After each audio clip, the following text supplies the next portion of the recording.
And not to glorify it, nothing was impossible for me. Different crossroad to take a path. I wasn't standing in the crossroad. I always traveled. And I definitely kept the two separate. So separate. When we got indicted, my family was like, who are you talking about? You too? All the dudes who raised me in the streets told. I watched some of the toughest dudes. I thought some of the toughest, most violent dudes ever dead. As soon as the feds came along.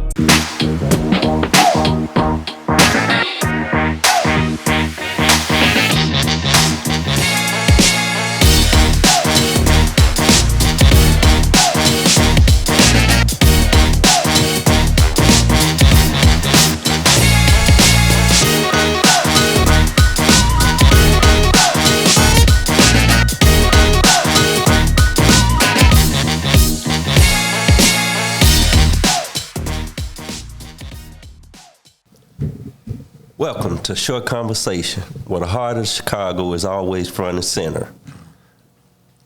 I'm your host, Too Short, and I got some special guests here with me. The Iman Abdul Malik. Did I say that right? EVB. And Veda. That's it. Tell us a little bit about yourself. Yeah, like you said, Imam at the Kankakee Masjid, also called Kankakee Islamic Center. In fact, it's the first and only masjid in the entire county, not just in Kankakee, but in Kankakee County. Okay. Also CEO of Robbins Revitalization Initiative. That's it. That's it. Okay. EVB, community activist, founder of the Tall Foundation, CEO of the 537 Corp, which is a tech company. We bring out a dice game called Kokoro, author of The Art of Winning Litigation, and that's it. All right. Veda, Haven House, Media and Management, COO, extensive background working with independent artists launching their career, but my central focus is to have our create the content to have our people tell their story. We're gonna kick this off. Had this conversation to where we fully being transparent. The last conversation was pretty dope. This one we're gonna dive a little more deeper, man. We're gonna talk about identity and purpose. Start off with you, Short. So how did you identify yourself prior to going behind the wall? How did I identify myself? I know I was the man. It's a lot right there, right? I was the man. Yeah. And not to glorify it, or the person I became, but back then, I was the man. That's the best thing I could say. Nothing was impossible for me. Yeah. I ain't have a problem with finding a different crossroad to take a path. I wasn't standing in the crossroad. I always traveled. If this one led me the wrong way, I'm gonna find another path and take that one. If that led me the wrong way, I'm gonna take another one. One of them gonna turn out for me. I'm never gonna stand still. Never.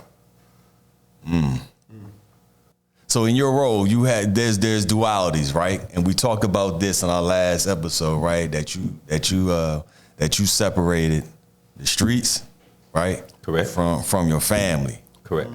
Right? So dig a little more deeper into, those that duality, especially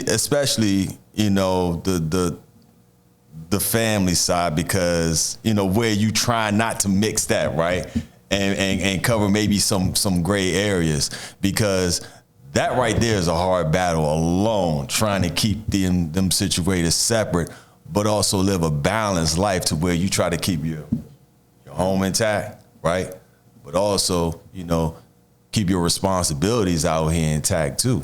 You know what I'm saying, in the streets. So for me, when I'm at home with the family,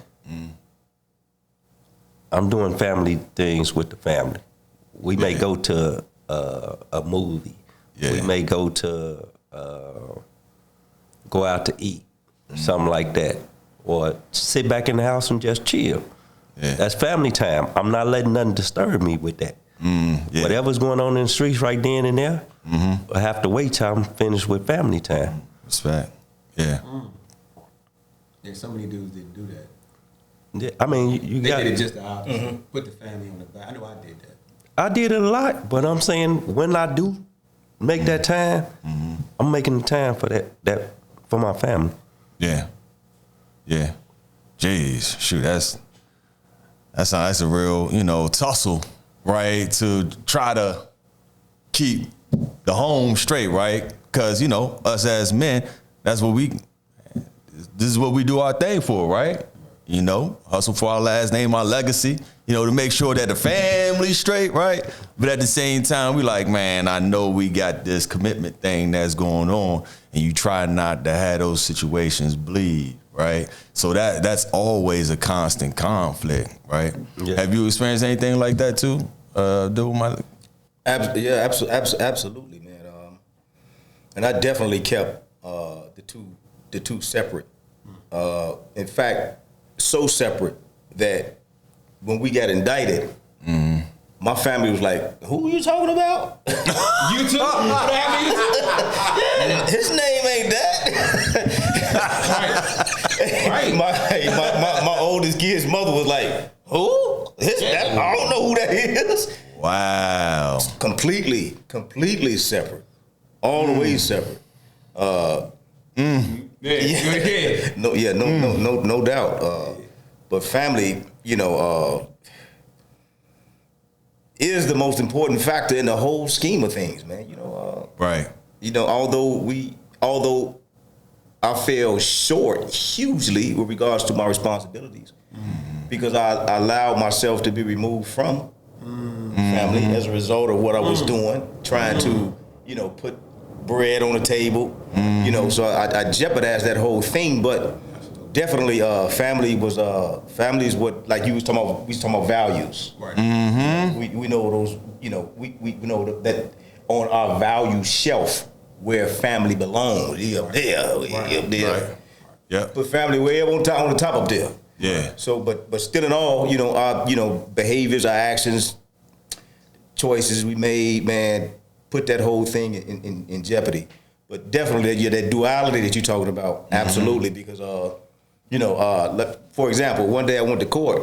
It was traffic court, and I had my kids with me, had my kids' mother with me.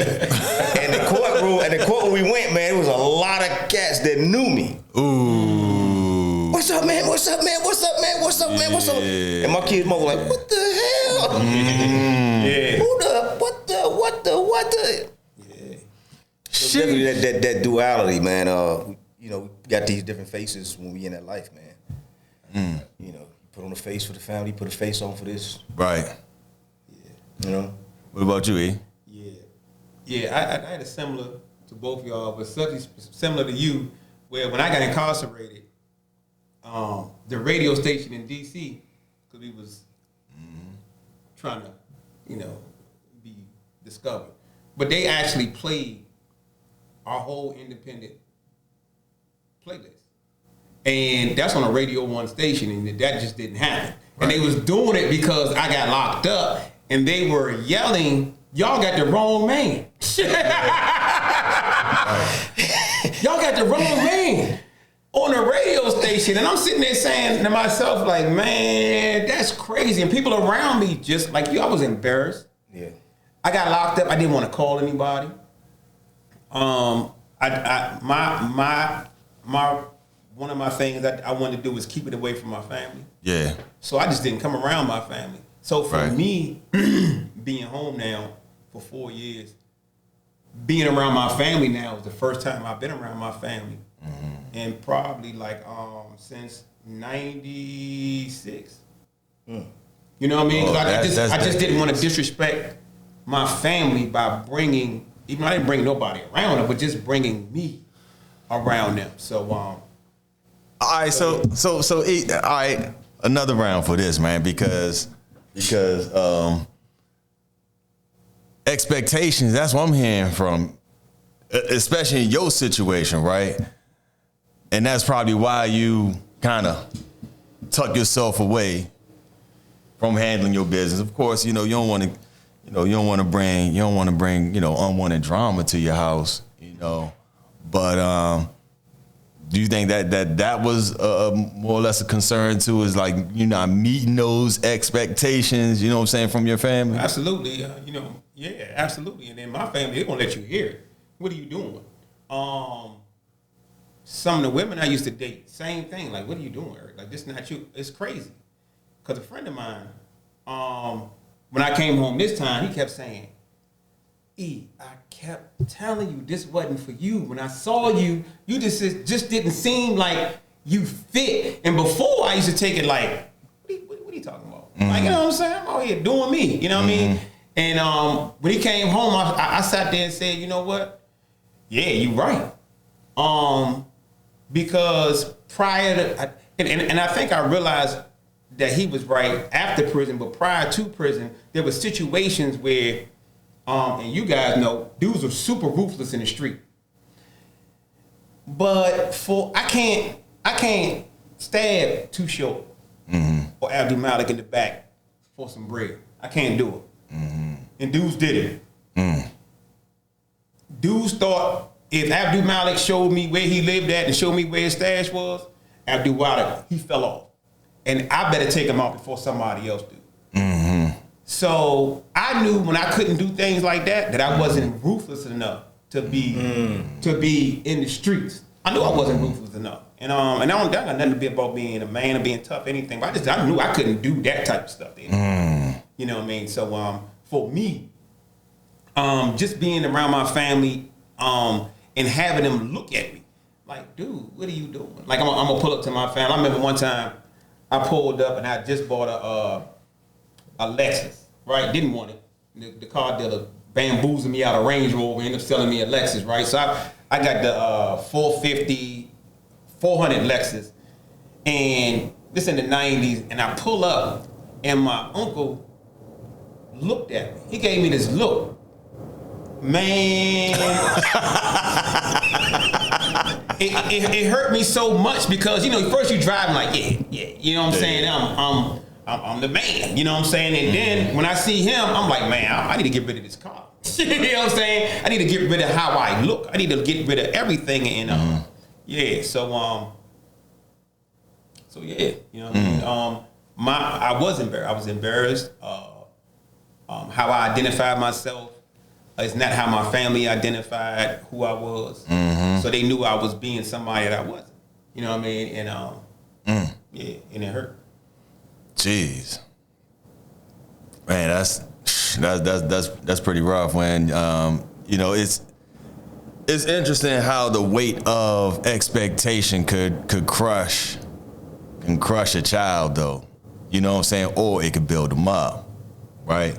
Did you have any type of expectations that you felt that you had to live up to, Abdul Malik? Oh man, absolutely, ain't no question. Ain't no question. And I still tried to, with one foot in the streets. I tried to, but definitely, my mother, grandmother, my little sisters, baby brother, they looked at me like, okay, that's big bro. Mama and them looked at me like that's my, yeah. You need to, do what you like. One time I get into a fight in the projects, and I'm not gonna lie.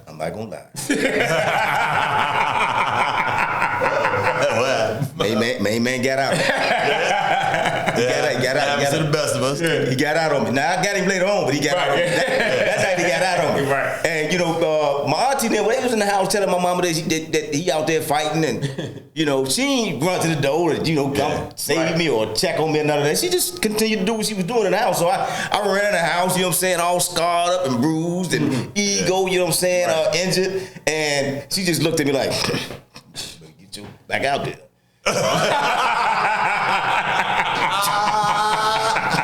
You need to get on back. So she expected me, you know what I'm saying, to go out. Even if I got whooped, now you go out there, you take care of your business. Right. Yeah.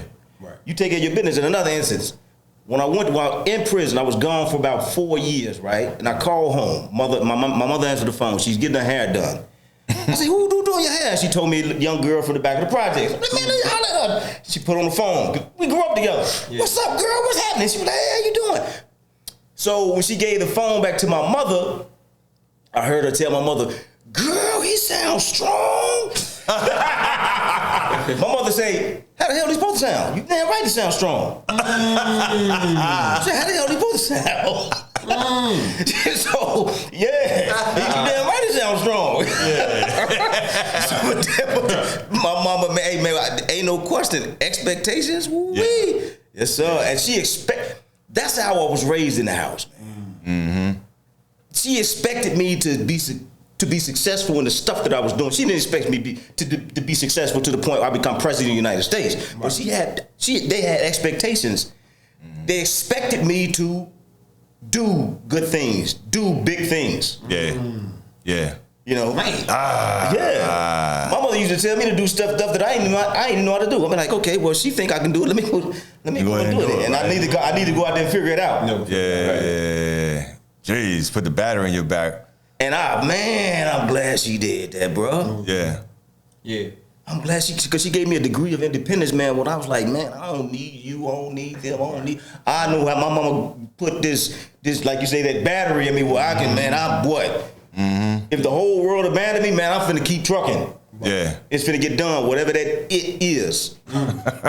Right, because mama said so. Mama said so, man. She expected you to do it, right? She expected me to do it. Hey, that's something right there. What about you, Short? Too Short? Almost the same. Yeah. Now, my father done his job in teaching me all the manly stuff that need to be done as a man. Yeah. But I had a grandmother, like his mama. She taught me all street lessons. Damn. All taught me everything I needed to know to maneuver. Right. What? Yeah. That's crazy. Wow. And with those lessons, I was unstoppable. Street lessons from Johnny. And she taught me how to cook, taught me how to clean for myself. They gave, like I say, my family was mainly all women. And they made sure they taught me everything that I can do independent. Where I'd never have to depend on somebody if I didn't want to. Or set an expectation on somebody else. So when you got all the skills to live in a house and you can do everything yourself, right. you just looking for a partner to equal it out. Right. Yeah. Because, hey, I can do the same thing you could do. Right. Now, if you one of them men that sit up here, oh, you need to go washing or you need to go do the dishes. That's going to be a battle in the house. What if you got a strong woman? No, I'm making more than you. You go do the dishes. Right. I'm paying the bills here. You clean up, and that's what you see a lot today. Let me ask you a question, because last time, the last session we had, you had mentioned this, and I want to know because I grew up in a household full of men, right? And my mom used to sometimes feel ostracized, like she was cut out of the masculinity that was going on. So I can't imagine being like a young man and growing up. Did you have pressure on yourself? Because you say it was just like you and your dad and a couple of two of your uncles, right, and all these women. It's like you guys. How did you feel? Did you feel like you had to protect all of them? Like, did you feel like you get what I'm saying? Like these, like you can't let nothing happen to anybody, especially the women. Right. And did you feel that? Because that's a lot of responsibility. Yeah. I was thinking about when you said it earlier. I'm like, man, he had a lot of responsibility when he was younger. Yeah, that was the same thing I was thinking. Is that they was probably grooming him to make sure that he becomes a protector of the family and also be able to handle manly things. You know what I'm saying? Was it like that? And I did. Right. Yeah. With my two oldest sisters. But once I seen they was going right back to their partners, Right. or their husband, I say I can't be getting in y'all battles. So my younger sister, I treated her totally different. You not gonna mess over her, which I still protected her, but she had a little more leeway. Right. But yeah. Yeah, I mean that right there alone, bro. That's some weight to carry, right? And you know what I I'm saying? think As a young, and then you got to feel like you got these women behind you that you got to protect. A lot of women behind you that you totally respect. So that's pressure right there. Like, okay, I need to make sure that whatever I'm doing or however I'm moving, Right. These women behind me are protected. But I also always hung around older guys. I really ain't the guys my age and younger. I hung with them, but I'm really trying to learn from the older guys. So I picked up mostly a lot of stuff from them. And what I saw was maybe, oh, that ain't appropriate for me. That don't fit me. I don't use that. What I see is good. I'm gonna take that and run with it. Same thing with my parents. I seen they like to drink. My whole family. We partied every weekend. Every weekend. The whole weekend. Friday to Sunday morning. Right. All the kids was in the basement. Grown-ups was upstairs partying. Yeah, I remember those. Yeah. Moldy's old. Yeah, the ponies, the Miller Lights, the lady on the moon. You got the bar in your house, you got a van, you doing it outside. You might got a Cadillac, or heater, yeah. I remember those times. Yeah, but these generations now, man, they ain't hip to that kind of stuff. I heard somebody, I heard this girl say on social media, she said it's crazy that these newer generations have never slow danced in a party. I know. I never thought about I that. know. That's deep. I know. That's I deep know. because the parties that we used to have in the basement or somebody at the main. You slow dance. You had the slow music on. Y'all slow dancing. Hey, throw some Jodeci, just throw some Jodeci on, bro. Absolutely. That's crazy. Yeah. Say youngsters don't know nothing about none of that. Right. That's crazy. But I see it. Yeah. I see it. I mean, the trend flipped around. Nowadays, man, it seems like the women are more aggressive than the youngins nowadays, which that's crazy to me. And I be talking to my oldest son about that, man, and he down there in Morehouse, right across the way from Spelman. So he's like, Dad, they just different. These women is just different nowadays.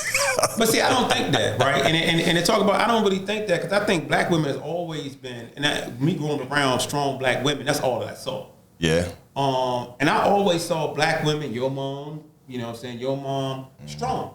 Yeah. Like strong. And they had leeway to run the community how they wanted to, meaning if we all out doing something, what's the name? Your mom might come off the porch. I'm gone. Ain't no question. Yeah. I'm out of there. And I mean, and it's not. And what I'm saying is not out of a fear of Too Short or out of I want to respect Too Short. It's because of her. It's because of her. Yeah. That's Miss So and So. That's Miss So and So. I'm gone. No, my mom, no, I'm gone. I know I'm doing something. I ain't got no bit, and I don't hear her telling my mom because it's gonna be a problem. Yeah. And I think it's always been like that, and I think it goes what you said, like an identity. It's what do the younger generation, especially the men, and I'm gonna speak to my son. Like, what do you identify with? What do you identify with? Yeah. You know what I mean? I know me prior to prison, I always thought about this, like my identity, because so when I first got incarcerated, I was like, man, I don't met a whole lot of women. But I can't write none of them. I can't do anything because none of them really know my name. Because my name was, right? My name was always something else, right? I always had fake IDs. My name was always something else. You get what I'm saying? Or they just knew me by whatever name or identity I was given out there. Right. Oh, how you going to find Freckleface E? How you going to find him inside the penitentiary? Or how can I write you? Yeah. You don't know my name. And my identity for a long time for prison, I think I was trying to find that identity. And I think it goes to, and I want to say one thing, like, and it made me, I'm going to tell you, before prison, when I actually was like, I really don't know my identity, right? It's when I was watching Belly. And Nas and DMX was talking. And Nas and Nas told DMX, he like, okay, you got dough, I got dough, now what? And when he said that, I was like, yeah, now what? Now what? And I didn't know now what. You know what I'm saying? I don't know.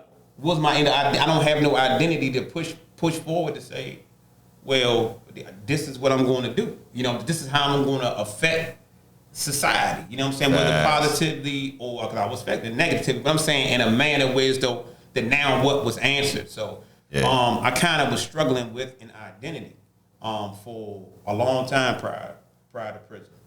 Damn. So that's a perfect segue. So now you behind the wall. How'd you identify yourself when you was behind the wall? I'll let you kick this one. Since we right here. I had to find myself, and it took a while. I don't think I found my true identity. I mean, beyond just titles, because it's like I had certain roles outside of before prison, right? I had to meet expectations. Had certain roles inside prison. I had to meet certain expectations, but I don't think I caught my identity until I actually like came to the conclusion that I needed to forgive myself for everything that I did prior to that time. When I did that, I felt like a weight was lifted off of me. I still had a life sentence, and that feels like you carrying around a gorilla on your back. Like physically, it feels like a life sentence. You physically feel like it's something on your back. So it wasn't until I actually said, you know what, you need to forgive yourself for these things, these indiscretions, and one of them was leaving my family behind, right? Because when I got life, everybody in my family told me to tell. Everybody. Everybody. Go cooperate with the government. Tell. And I went in the mirror and came back out and I said, I can't do this to no other man. I can't put no other man in this family through this right here. I can't do it. And that's when I lost my family. Because my family felt I chose the code of the street over them. And I did. Right? And it's something that I had to forgive myself for doing that. Because it's something that, you know, I understand and I accept. Right? You in a role, I'm a soldier, I'm gonna die right here on this hill. That's what I'm born and bred to do. But they don't understand that. Yeah. Because that can be misread sometimes. Oh, okay. Saying it like that. That's why I want to help clear this up. When you said you felt like you failed them for living up to the street code. Right? Now, of course, we knew what we was getting ourselves into. Absolutely. We didn't expect for them to come and say a life sentence. Nobody expect that. Not for something that you didn't even get caught with. To get a life sentence. So when family is telling you to cooperate and you don't, that's not so much of I'm failing y'all or I'm not listening to y'all. I played some part that I got an answer to. Right. These are the consequences that I already accept. You can't pick sides. Yeah. In that case, we got to say we feel somewhere in the beginning where we said we separate family from the streets. That's deep. But I didn't have that. Me and my father, best of friends. He was like, you know what you got to do. That's how my dad was too. Yeah. He old school. Yeah. I said, you ain't got to worry about that with me. And this was my first offense. My first time being locked up. And they gave me a life sentence. Right. So, but he understood and like, you going all the way. Oh, that's right. My dad told me the same thing. I'm talking about like the women. Yeah. Everybody. Why are you doing this? Why? If I was you, I would just do this. Like they was crying, and then I don't understand why you doing this, and then pass it on to your kids, so your kids don't understand, and then now, you know now how it is.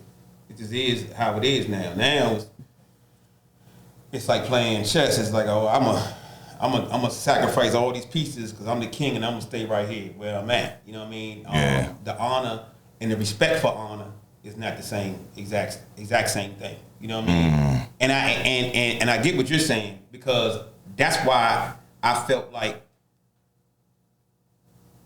that when I came home, I was hoping my son would be like, you can lift your head up, bro. You know what I'm saying? A person can't say nothing about your father. Your father went and did it the right way. You know what I'm saying? I was in the streets. This befell me. And I was accountable for, you know, even though I got over sentence, but, you know, I fought for this situation and I stuck with it. You know what I mean? No matter how hard it got. Even when I felt people in my family abandoned me, you know what I mean? Or weren't available for me.